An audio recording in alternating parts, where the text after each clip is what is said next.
بسم اللہ الرحمن الرحیم۔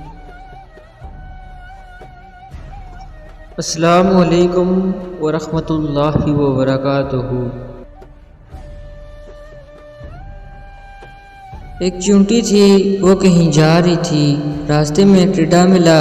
ٹڈا کہنے لگا، چونٹی بہن ذرا رک جاؤ۔ چونٹی رک گئی، پوچھنے لگی کیا بات ہے؟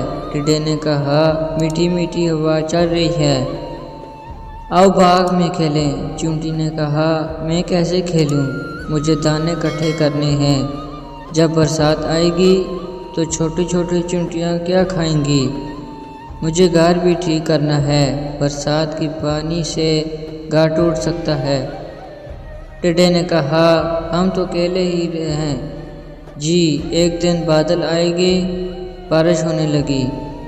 ٹڈا بھیگتا ہوا آیا، چونٹی کا دروازہ کھٹکھٹاتا کر کہنے لگا، چونٹی بہن مجھے بھی اپنے گھر میں تھوڑی سی جگہ دے دو، میں بری طرح بھیگ گیا ہوں، جب تک بارش رہے گی اس وقت تک یہاں رہوں گا، پھر چلا جاؤں گا۔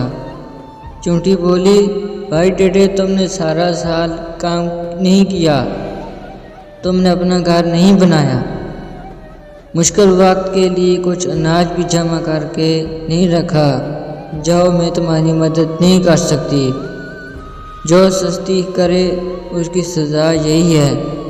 ٹڈا گڑگڑایا، چونٹی بہن اس بارے معاف کر دو، آگے سے محنت کیا کروں گا۔ چونٹی نے ٹڈے کو چاول کے کچھ دانے دیے، کہنے لگی لو کھا لو، لیکن میرے گھر میں تمہارے لیے کوئی جگہ نہیں ہے۔ ٹڈا روتی ہوئی شکل کے لیے ہوائی میں چلا گیا۔